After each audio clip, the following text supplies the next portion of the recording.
Bueno. Esta sería una parte nueva para empezar a trabajar, para anticipar un poco o suplantar un poco el tema de la asistencia como modelo de poder predecir el abandono.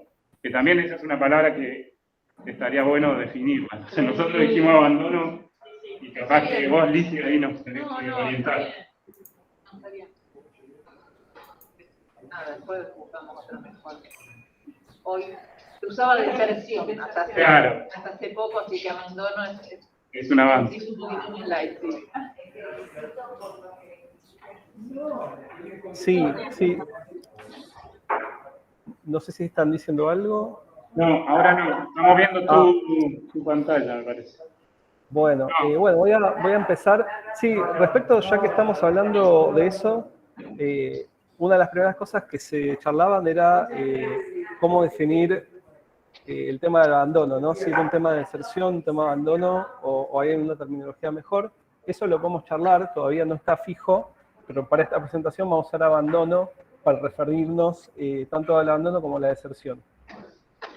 Bien, lo primero que vamos a decir de eso es que el abandono no significa un abandono para siempre, sino que lo que se trata de medir es si el siguiente cuatrimestre el alumno va a cursar o no, pero podría venir al año siguiente, ¿no? Eso está claro. Bien, más allá de eso, como decía Fer, lo que vamos a mostrar acá es si podemos predecir de alguna manera qué es lo que va a hacer el alumno el año que viene, más allá de la recomendación que le demos con el otro sistema. ¿Sí? Bueno. Básicamente, lo que vamos a tratar de probar como primer objetivo es ver si para 2022 algún alumno que venía cursando por lo menos en 2020 o 2021 va a continuar en 2022.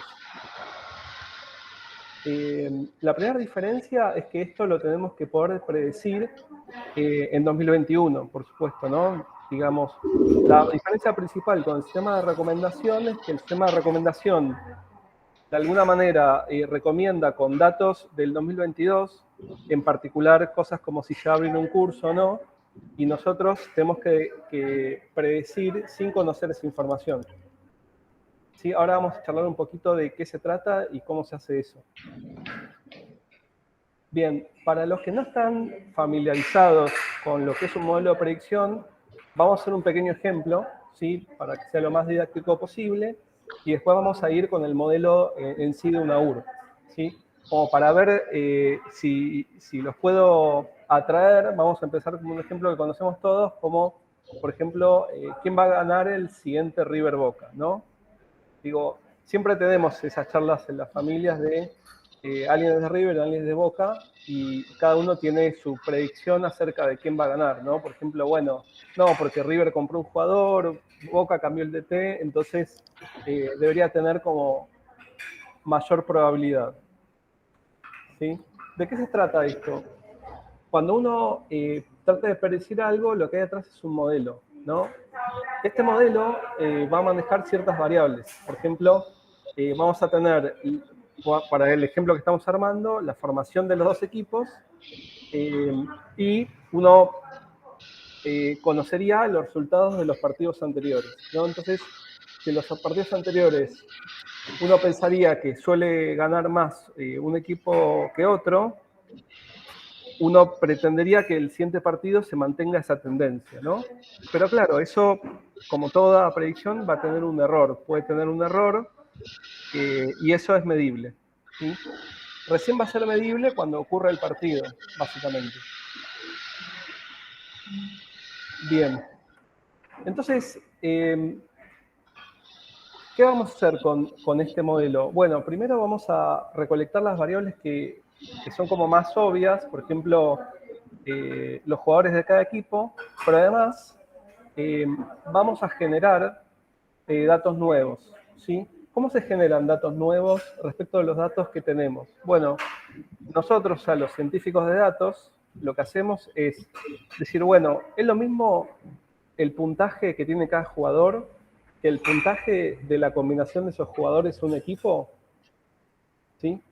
¿puedo asignarle un puntaje al equipo más allá de los jugadores? ¿La selección jugará igual con Messi que sin Messi? Bueno, todo ese tipo de preguntas generan variables nuevas, que no son variables triviales que se recolectan, sino que son variables que tenemos que generar. Entonces, los modelos tienen variables, vamos a decir, triviales y variables generadas. Por otro lado, hay que agregar los datos contextuales, ¿no? Digo, lo más obvio es lo de la pandemia, ¿sí? Pensemos, si nosotros tenemos una variable que mide cuánto alienta el público a su equipo, ¿será lo mismo los partidos que se juegan sin público que los partidos que se juegan con público? Bueno, todo ese tipo de cosas son variables que tienen que alimentar a un modelo, ¿sí? Bien, pero ¿qué pasa cuando utilizamos mal estas variables, ¿sí? Nosotros lo otro que utilizamos en modelos son correlaciones, ¿no? Si queremos saber cómo predecir, digamos, un partido de fútbol, vamos a tratar de generar alguna correlación. Por ejemplo, bueno, si juegan tal y tal y tal jugador, tengo más posibilidades que si no juegan, por ejemplo, ¿no? O sea, va a haber variables que están correlacionadas entre sí. O sea, ganar va a estar correlacionada con ciertas condiciones y perder va a estar correlacionada si no se cumplen esas condiciones. Pero ¿qué pasa cuando nosotros tenemos una correlación, pero sin embargo está mal utilizada? Digo, ¿cómo puede ser que esté mal utilizada una correlación, no? Digo, si las variables están correlacionadas, deberían funcionar siempre. Bueno, vamos a mostrar un ejemplo donde eso no ocurre y donde se usa mal, ¿no? Fíjense el gráfico que está acá, donde tenemos, por un lado, el tamaño de las donas a lo largo de los años, ¿sí? Genial el ejemplo, muy bueno el gráfico. Y por otro lado, obtenemos los datos de lo que querramos, de la mortalidad infantil. Y por otro lado, vemos que las dos variables están correlacionadas, lo cual matemáticamente es cierto, están súper correlacionadas. Entonces, ¿podremos predecir la mortalidad infantil en 2021 con el tamaño de las donas? ¿Ustedes qué opinan? Espero que no. Espero que no. Y además, vamos a decir, es poco prometedor intentar hacerlo, digamos, ¿no? Y poco argentino, cambiar las donas por los cañoncitos de dulce de leche. Algo más argentino. Algo más argentino. Sí, fue la primera imagen que encontré. No, pero es muy gráfica porque demuestra la correlación entre las dos variables de dos cosas que no tienen nada que ver. Esto en minería de datos, esos errores más comunes, ¿no? Es decir, bueno, como están correlacionadas, entonces es una buena predicción. O sea, el tamaño de la dona es una buena predicción para la otra variable. Entonces, la diferencia entre estadística y ciencia de datos es esa, básicamente, tratar de poder discriminar las buenas de las malas predicciones. Entonces, sabiendo esto, ¿cómo sabemos si predecimos mal? Bueno, en primer lugar, hay variables que son mucho más difíciles que predecir porque son más aleatorias, ¿no? Por ejemplo, tratar de predecir la inflación es muy difícil, tratar de predecir el próximo partido de River Boca es muy difícil. Si hubiera buenos modelos para predecir eso, digamos, todas las apuestas serían triviales, ¿no? Todos ganaríamos las apuestas, porque simplemente aplicaríamos ese modelo y ya. Entonces, hay ciertas variables que inherentemente son difíciles de predecir. En segundo lugar, hay métricas para mostrar cómo predecimos, y eso lo hacemos, recalco, con datos viejos. O sea, como yo no sé el partido de River Boca que va a suceder, voy a predecir los partidos anteriores con mi modelo. ¿Para qué? Para censar si mi modelo, al menos con partidos anteriores, predice algo razonable. Si eso ocurre, entonces mi esperanza es que el mismo modelo va a tratar de predecir el partido nuevo, ¿no? Ese es el juego que se hace con los modelos de predicción. O sea, testeamos con los datos viejos con la esperanza de que con los datos nuevos preserven el nivel predictivo. ¿Sí? Bien. Y por supuesto, si la variable no es tan aleatoria, como lo acabamos de presentar ahora, mejor, porque vamos a tener un mejor nivel de predicción. Después hay unas métricas que una se llama curva ROC, que no le voy a explicar hoy porque es muy técnica, voy a explicar un poquito lo que está a la derecha, que se llama matriz de confusión, y lo explico brevemente para poder entender cómo son las métricas de lo que nosotros utilizamos en el modelo, ¿no? Imagínense que queremos predecir si un animal es perro, ¿no? Tenemos variables, no sé, cantidad de patas, si muerde, qué come, etcétera, ¿no? O sea, encontraron un animal nuevo y quieren saber si es un perro o no es un perro, ¿no? Un ejemplo un poco tonto, pero para que se entienda cómo medir los modelos. Entonces, básicamente hay 4 posibilidades, ¿no? O sea, que yo diga que es perro y que en realidad sea un perro, yo diga que no es perro y que no lo sea, y después están los errores, si yo me equivoco. O sea, si yo digo que es perro, pero en realidad no lo era, o si yo dije que no era perro y en realidad sí lo era. Sí, que son los casos 1 y 2. Si todo lo que cae en el caso 1 y 2 son errores, y en el 3 y 4 son aciertos. ¿Sí? Entonces, ¿qué pasa con esto? Yo, no sé, voy a medir una serie de animales y voy a pasar al siguiente diapo. Si yo mido 100 animales y acierto 90, voy a tener un 10% de error, básicamente, ¿no? Si hacemos el ejemplo con los partidos de fútbol, o sea, tratamos de predecir partidos de fútbol de toda la primera división, si acierto 90 partidos, voy a tener un error que pueden ser 4 errores de falsos positivos y 4 errores de falsos negativos, básicamente, ¿sí? De esa manera medimos las bondades de nuestro modelo, o es una de las maneras de medir las bondades de nuestro modelo, ¿sí? Bien, yo sigo porque estamos grabando, pero si algo no se entiende o queda medio raro, me paran, ¿sí? Bien, continuamos. Bien, ¿qué tenemos en el caso de una UR y qué es lo que nos gustaría modelar? O por lo menos, ¿cuál es la propuesta que les traigo a la mesa? Bueno, tenemos, según la base de datos de Guaraní, 43.000 inscripciones a lo largo, entiendo, de toda la historia de la universidad, de las cuales 33.000 al menos rindieron una materia desde 2019 y 21.000 están inscritos en las carreras de informática. No sé si esos números... No puede ser. No puede ser. Pero porque dice, ¿no es esto de que se duplica la inscripción? No, pero no puede haber 21.800 alumnos activos en informática. No puede Pero por más que sea el doble, o sea, que sean 10.000 también es un montón. No, 2.000 debe ser. Ok, bueno, después reviso los 1.000, datos. sí, ahí hay algún número de más. Ok, bien. En la de la universidad sí, ¿no? ¿Eso es correcto? Sí, los otros sí. 43.000 debe ser contando todos los cursos. Sí. ¿Alumnos es igual a DNI, Martín? No, Algunas es importante. Múltiples carreras, múltiples. Son 40.000 personas. Después puede haber más de un alumno por persona. O sea, si el alumno se inscribe en 2 carreras, son 2 alumnos asociados a la misma Y persona. está contando el CPU también. Mira, Esa propuesta. los inscriptos a propuesta. Sí, los 43.000 me parece que pueden andar, los 33.000 también, los 21.000 no. 21.000 Ok. debe ser 2.000. 2.100. 2.000 está bien. Ok. Buenísimo. Igual, lo que sí aclaro es que todo esto se predice, digamos, para una persona y no para un alumno, por el tema de la multiplicidad de carreras. O sea, como una persona puede tener múltiples carreras, la predicción es por persona, digamos. No importa en qué carrera esté, o en qué carreras esté. Bien. Entonces, después reviso esos números, pero más allá de eso, el primer modelo que estamos armando es para las carreras de informática. Eventualmente se puede hacer el modelo para toda la universidad. Bien. La pregunta que nos hacemos es, ¿cuántos van a dejar de cursar en 2022? ¿Podemos tener una lista de todos los alumnos que van a dejar de cursar en 2022 y hacerles campaña individualmente? Bueno, la respuesta corta es que sí. La respuesta larga es un poco más compleja, que es lo que voy a tratar de explicar ahora.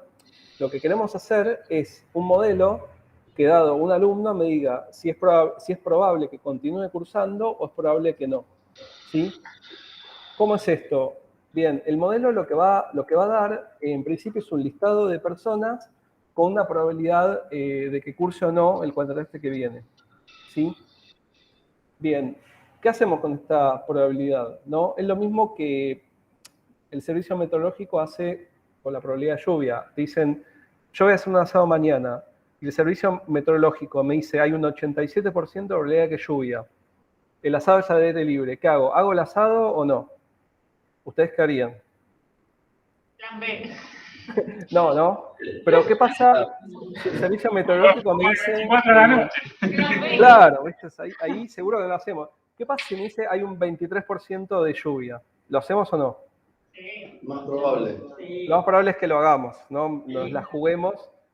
Entonces, lo que uno hace desde el punto de vista humano, eso no te lo puede dar el modelo, es fijar el umbral en la cual asumimos que el alumno es probable que deserte. No podemos fijar este umbral o este otro. Eso dependerá un poco de lo que querramos, pero bueno, es un parámetro, básicamente. ¿Sí? El modelo va a dar una lista de personas con la probabilidad de que deserten y nosotros vemos qué hacer con eso. ¿Y qué variables se toman en cuenta para...? Ahí vamos a las variables. Okay. Por ahora, el modelo que se planteó como un modelo así de juguete es un modelo que tiene 32 variables por el momento, que tiene variables como la dirección de la persona, donde calle, piso, barrio y código postal se consideran 4 variables. La cantidad de evaluaciones que tuvo en 2021, en el segundo cuatrimestre, y la cantidad de evaluaciones que tuvo en el primer cuatrimestre. Y para 2022 planeamos duplicar la cantidad de variables, todas tomadas por el momento de guaraní. ¿La dirección es una variable en cuanto a la distancia a la universidad o por otra cosa? La dirección, qué bueno que surge esa duda. La dirección tiene dos propósitos. Una es la dirección en bruto en sí mismo, o sea, si yo tengo una calle, está bueno saber si los alumnos de una calle desertan más que los alumnos de otra calle, no importa el motivo. Nosotros el enfoque que hacemos es al revés, es primero encontrar las variables importantes y después buscar una explicación de por qué es importante. Entonces, si surge que una calle, por algún motivo, tiene más deserción que otra, podrá ser porque, no sé, la calle está, voy a inventar, ¿no? Detrás de un paso a nivel, que el paso a nivel corta la ciudad en dos, puede pasar que esa calle se inunde mucho, puede pasar muchas cosas. Entonces, eso por sí mismo ya agrega información. El piso, la información que me puede otorgar, si el piso es relevante, no va a ser lo mismo alguien que vive en un departamento que alguien que vive en una casa, ¿sí? Quizás que vive en un departamento indica que está en un lugar más céntrico, no lo sabemos, ¿sí? Son todas conjeturas. El barrio lo mismo, el código postal lo mismo. Además de eso, están las variables agregadas, que era lo que contaba al principio, donde vamos a agregar, porque no está en la base de datos, la distancia a la universidad. Estas son las 32 variables que se van a agregar el año que viene, ¿no? La distancia a la universidad, cuántos colectivos me llevan desde esa dirección hasta la universidad y alguna otra variable que querramos que se obtiene a partir de la dirección. ¿Está bien? Ahí lo que sugiero después, si podés pasar esas 32 variables que se usan ahora, con las que están jugando, como vos decís, para compartirlas y que analicemos si son variables que tienen sentido, ¿no? Sí, por supuesto. Digo, sentido de también lo que la universidad propone como acción con los estudiantes. Por supuesto. Por ahí, yo creo que charlándolo con Martín y Mónica esto, no vamos a hacer nada el cuatrimestre que viene, más que sacar este modelo y comparar con qué pasó con estudiantes que dijimos probablemente abandonen. Entonces va a haber mucho ajuste ahí. Esto es mucho más complejo que lo de sugerencia, porque acá estás tratando de encontrar cuáles son las variables que podrían incidir en el abandono. No, pero es interesante después el análisis de eso, porque si nosotros metiéramos, no sé si está entre las 32 variables, pero, por ejemplo, si metiéramos la escuela de la cual proviene el estudiante, si es técnica secundaria común, si es mayor de 25, si viene de fines, o sea, nos da un montón de datos de la realidad, más allá después de la predicción, ¿no? O del estudio de probabilidad, da un montón de información muy interesante. Por eso, sí, después nos compartí, Martín, ese listado para estudiarlo un poco y... Sí, sí, por supuesto. Lo mando al final para no parar la presentación, pero o lo mando directamente por mail o donde sea necesario. Pero bueno, después vemos las variables en sí. Básicamente, la mayoría que están ahora son datos censales, como situación del padre, situación de la madre. En este momento creo que lo único que dice es si está vivo o no. Pero sí, se pueden, como proponían recién, seguir agregando muchas más variables, por supuesto. ¿Qué más queremos? ¿Activando variables? ¿Cómo?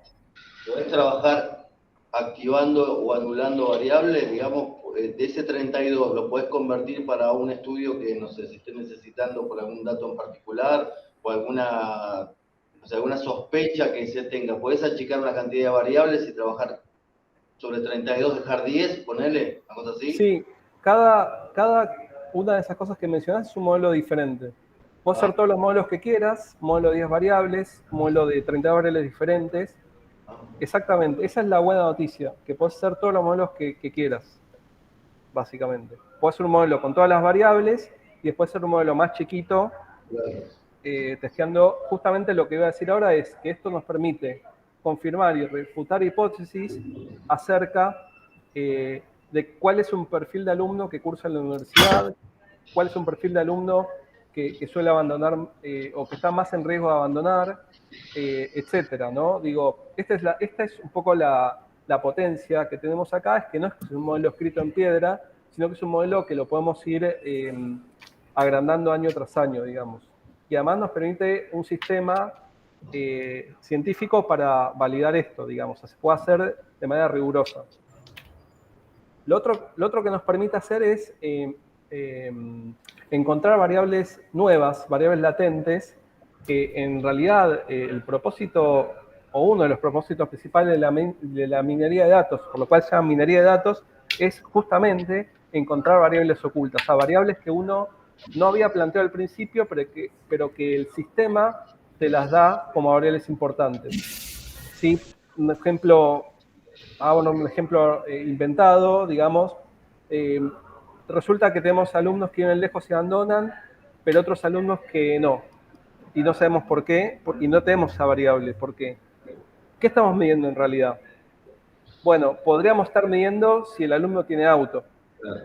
Esa es una variable latente. Tener o no tener auto. Quizás no está en guaraní, probablemente no lo esté, pero quizás estás midiendo eso. Bueno, la minería de datos consiste en parte en eso, en encontrar esas variables. ¿Sí? ¿Se entendió ese ejemplo? Es muy importante. Súper claro, sí. Buenísimo. Entonces, básicamente, ¿qué es lo que da el modelo además de la lista que vimos antes? También nos da, con el algoritmo que genera el modelo, justamente cuáles son las variables más importantes a la hora de predecir. Con el modelo que tenemos actualmente, básicamente con el prototipo, las variables más determinantes a la hora de medir la deserción, por el momento, ¿sí? Son, las leo porque creo que están muy chiquitas y no se leen bien. Cuando se censó el alumno, tengo entendido que el censo, bueno, es opcional y que, por lo que vi en la base de datos, hay alumnos que lo hacen y alumnos que no. Básicamente la fecha de actualización del censo, lo cual es bastante razonable que si un alumno se censó, determine si va a seguir cursando o no. ¿no? Uno pensaría que un alumno que se censa va a seguir cursando. También resultó como variable importante en qué turno eligió para cursar. Y después, ¿cuántos exámenes rindió hace 3 cuatrimestres y cuántos exámenes rindió hace 2 cuatrimestres? El resto de las variables están en la lista, pero son poco importantes. Fíjense la magnitud, pasamos de 4 dígitos a 2 dígitos, así que un poco no tienen mucha importancia, ¿no? Están ahí, pero, por ejemplo, la localidad donde vive y el sexo del alumno. Bien. Ok, ¿cómo se interpreta esto? Bueno, después hay que hacer un histograma, por ejemplo, por sexo, y ver, no sé, si las mujeres desertan menos que los hombres, o viceversa, y eso a su vez se hace por carrera, digamos, ¿no? Porque para que tenga un poco más de información. Bien, entonces, vuelvo a aclarar que el modelo, además de decir si deserta o no, me da la lista de variables importantes. ¿Sí? Eso es muy valioso porque nos permite ayudar a encontrar esas variables. Bien, y lo otro que es muy importante es que esto me lo da antes de que el alumno deserte, ¿sí? Digo, porque la mayor diferencia con lo que tenemos en el sistema hasta ahora es que el sistema le puede dar una recomendación a un alumno que quizás no la va a tomar. Pero esto lo podemos correr en 2021 o antes de la inscripción de 2022, probablemente en febrero, sin necesidad, digamos, de que sean de alta las comisiones y demás cuestiones, nos da esa lista y podemos trabajar con esa lista de alumnos antes de que empiece el cuatrimestre. Entonces, podemos sugerir a un alumno y decirle, che, ¿por qué no te vas a inscribir este cuatrimestre? ¿O por qué nosotros creemos que no te vas a inscribir? ¿Eso es correcto? ¿Te vas a inscribir y lo medimos mal? ¿No? O sea, nos permite tomar un curso de acción antes de que ocurra el hecho. ¿Sí? Si el turno elegido es importante para medir la deserción, ¿no? Ya sea positiva o negativamente, ¿no? Mañana noche. Bueno, ¿qué pasará que en algún turno hay más deserción que en otro? Nos permite hacernos esas preguntas, hacer consultas a la base de datos para ver qué pasa respecto de ese turno, ¿no? Siendo el ejemplo donde habíamos visto que el turno era importante a la hora de medir la deserción, ¿no? Según esta tabla. Bien. Y esto, lo que estamos viendo acá es algo que se llama el entrenamiento del modelo, ¿sí?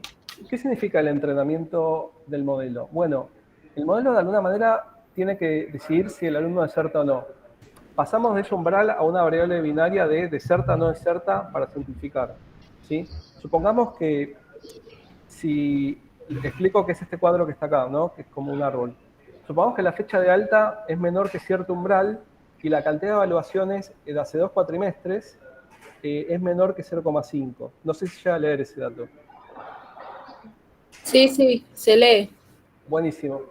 Entonces, según este entrenamiento de este modelo, va a decir que el alumno deserta. Y si es mayor que 0,5, va a decir que no. Entonces, cuando yo censo ese alumno nuevo en 2022, lo meto por este árbol de decisión y eso me da el resultado si deserta o no. Este árbol que está acá es un entrenamiento posible del modelo. Pero ¿qué pasa el cuatrimestre que viene? El cuatrimestre que viene no hay más pandemia y los alumnos empiezan a trasladarse a la universidad. Entonces, ¿qué pasa? Puede pasar que este cuadro de variables, la distancia de la universidad, empiece a ser importante para medir la deserción, que en este cuadro no está. Entonces, ¿qué hago? ¿Uso el mismo modelo? Y la verdad que no me conviene. Más vale entrenar otro modelo y que genere un árbol distinto para predecir la deserción del alumno. ¿Sí? Entonces, ¿cuál es la moraleja? Cada cuatrimestre hay que volver a entrenar el modelo. No se usa un modelo estático y nunca más se toca. No solamente por lo que preguntaban antes de agregar o quitar variables, sino porque el árbol de decisión también cambia con la misma variable. ¿Se entendió esto último? Sí, perfecto, sí. Sí, perfecto. Excelente. Martín, ¿cómo estamos de tiempo? Yo porque Ya Lizzy estamos tiene terminando. reuniones y no quiero... No hay problema, ya estamos casi por el Bien, final. listo. Bien.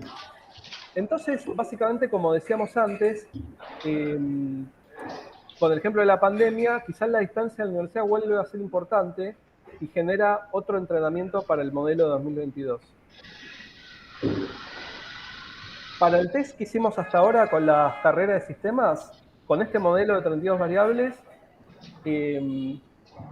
hasta ahora acertó en un 92% de las predicciones.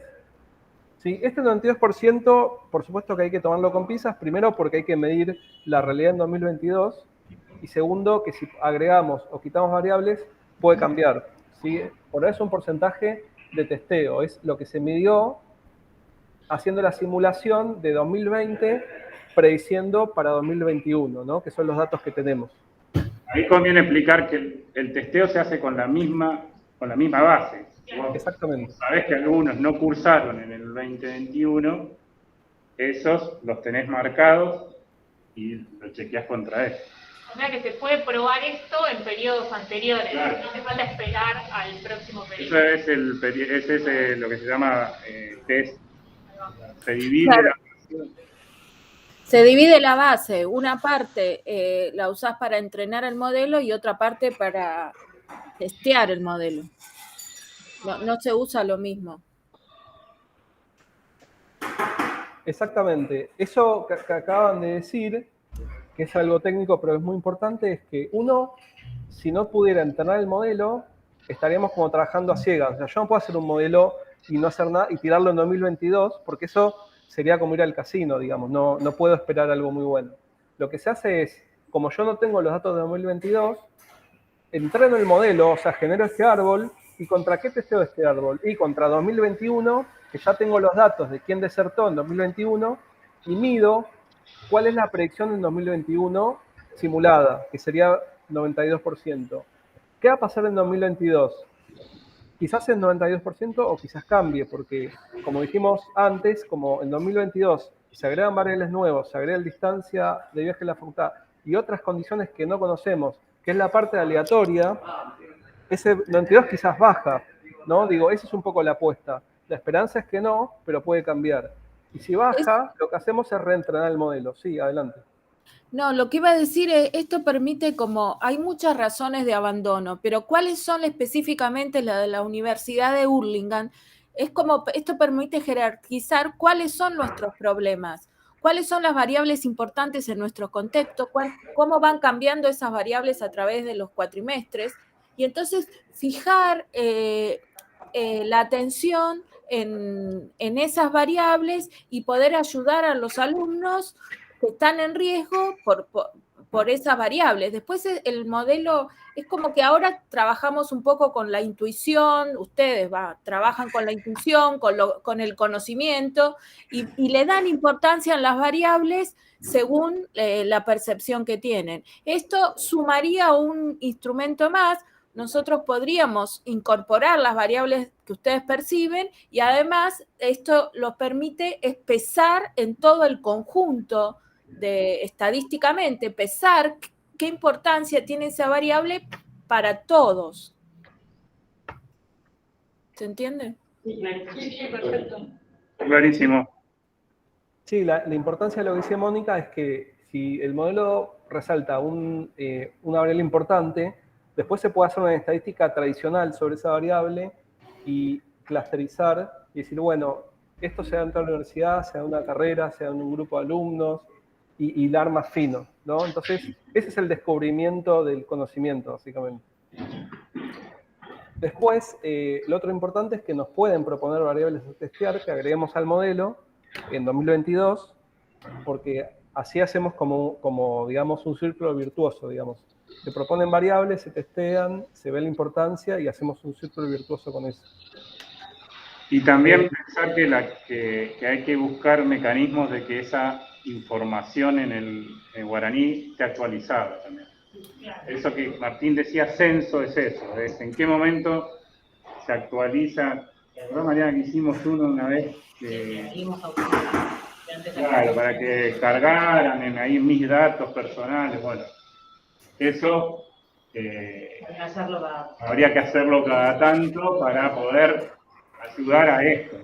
Cuanto Hay más variables actualizado, complejas, por ejemplo, el trabajo es una situación muy variable. muy variable, claro. Bueno, Bueno, por eso también hay que pensar qué variables son las que conviene, porque por ahí pones una variable que se te te puede vuelve en contra. estática y vieja y no te sirve, aunque sea potente en otros sentidos. Pero esa decisión, qué variable conviene, uno pone en el modelo todas y sale cuál es. Claro. No hace falta pensarlas demasiado. Uno supone, pone variables y el modelo mismo las descarta si no sirve.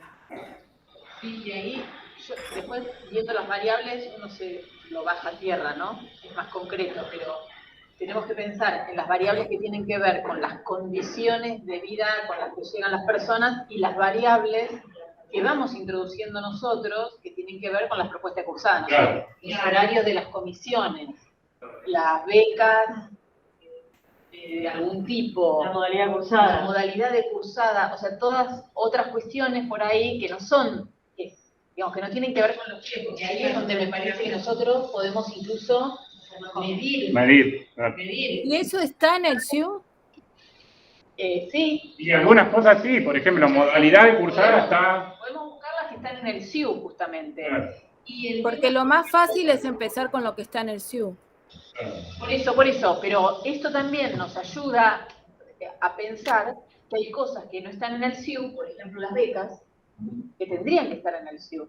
Y ahora, como tenemos todo el tema del suplemento del título, vamos a introducir algunas otras cosas. O sea, hay que pensarlo como bien íntegro, y más allá del tema de la probabilidad de abandono, que me parece que está bueno, me parece que el modelo lo que nos pone es ante la posibilidad de entender cosas que hoy no entendemos, porque justamente no tenemos la posibilidad de cruzar algunas de estas variables que ustedes están proponiendo. Así que, más allá digamos, de lo que pueda predecir o plantear como probabilidad de abandono en sí mismo, el modelo nos va a ayudar a estudiar y a analizar nuestras propias, a nuestro propio estudiantado, propias decisiones, ¿no? Y después también se puede hacer, en vez de con alumnos, se puede hacer con materias, y entonces ahí identificar materias y hablar sin decir que, bueno, tu profesor, o sea, sin personalizar, ¿no? Hay algo que en tu materia, en el contexto de las demás materias, hay algo que no está funcionando y se podría hablar con el profesor, digamos, sin que sea agresivo, ¿no? Es como pensarlo bien amplio. Claro, sí, sí.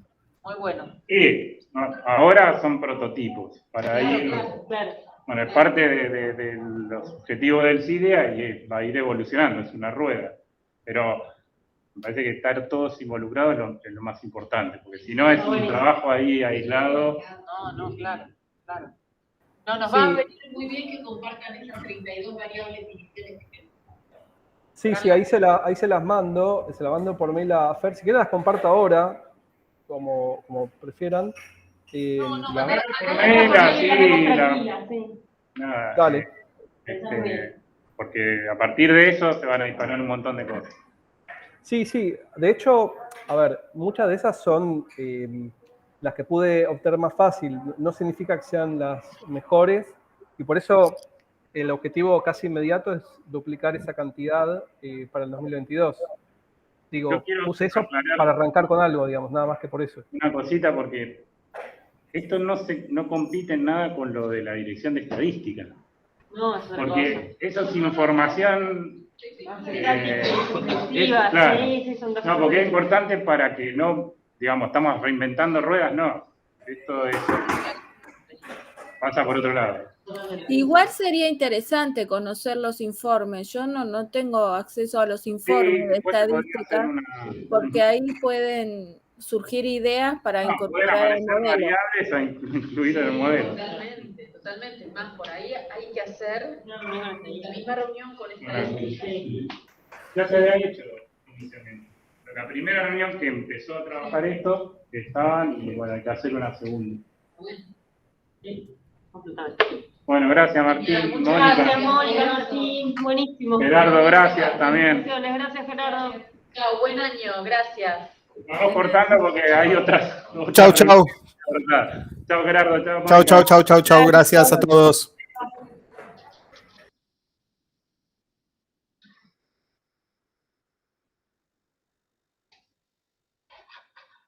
Bárbaro. Muy genial. Muy genial.